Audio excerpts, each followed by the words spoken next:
Hey there, happy Tuesday afternoon from what is once again a beautiful, sunny Fresno, California. It's week 4 of our sheltering in place, and I'm double psycho bunnied out today. Outer jacket, inner sweatshirt. Might have to break out the psycho bunny socks one day. It's getting wild and crazy.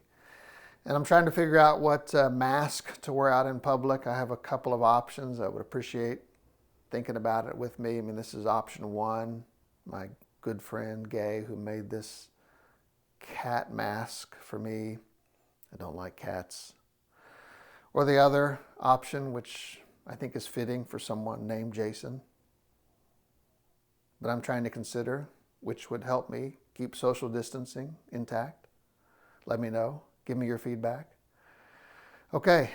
I'm going to think for just a minute today together about the idea of hope. It's Holy Week. It's an important religious season for the 3 Abrahamic faiths. The Muslims are headed toward Ramadan soon. Jews progressing toward Passover. Christians, it's approaching Easter. These are all very important times. And of course, in this season of pandemic, we're not able to do some of the things that we normally do this time of year. We can't gather. We can't have our family celebrations. It's a very different season, but we can still think together about the power of God to bring hope. But the idea of hope has been hijacked and misinterpreted by our modern world. The Hebrews writer says, faith is the assurance of things hoped for, the conviction of things not seen. Exactly what does it mean to hope for something in a biblical sense? Well, in a biblical sense, the idea of hope is not a pie-in-the-sky goal that you set for yourself. Hope is not, I'm going to get my kids to college one day. Hope is not, I'm going to move into the big house in the suburbs one day. That's the modern myth of progress, which has become equated with hope for many people. That has nothing to do with biblical hope. See, the truth is there are many people in our world who are hardworking, honest, even people of faith, who are trying to do the right thing day in and day out, yet who are trapped in systems that do not allow them to escape.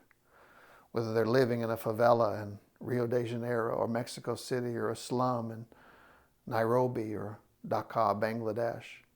Many people are stuck in systems that do not allow them to progress and to simply show up and say, oh, just hope, which means work hard and life will be great. That thinking diminishes the biblical idea of hope. So we need to reclaim the Judeo-Christian sense of hope, which is this. Hope means to remember. This season when Jews remember Passover, they think back to that original time in Egypt when God delivered them from the land and in the process humbled and humiliated the Egyptian people. For us as Christians, we remember Jesus giving his life on the cross and the power of God that brought him back to new life. Those things were not easy. Those things did not bring instantaneous wealth or well-being for the followers of Jesus or for the Jewish people. But what they did is they created a new sense of time, a time marked not by the drumbeat of Pharaoh, who possessed the people, who said, work, work, work. It was the myth that work will set you free, a myth that the people knew was a lie. So their sense of time was totally warped by this impossible situation from which they could never escape, much like today. So many people are working so hard day in and day out, but yet the world is constantly raising the bar. You have to do this for your children. You need this car. You need this phone. You need this level of Wi-Fi. You need this kind of house. The bar is constantly moving. You can never do enough to get ahead. And so people feel this oppression of Wall Street, of the financial expectations, of the false hope that our world preaches. But the Christian hope is not that same thing. The Christian hope is to say we don't listen to the drumbeat of Pharaoh or Wall Street, but instead we listen to the time marked out by God's redemption.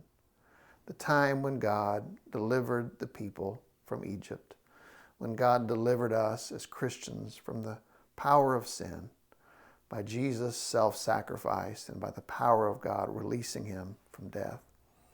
So we give thanks. And so our sense of hope is not about some pie-in-the-sky dream. Our sense of hope is about remembering who God is, remembering what God has done, and trying to set our lives in keeping with that sense of time. So I pray this week you'll take a few moments to reflect, think about what God has done in Scripture, what God has done in your life, and what God needs to do in your life even right now. Hope you have a great day.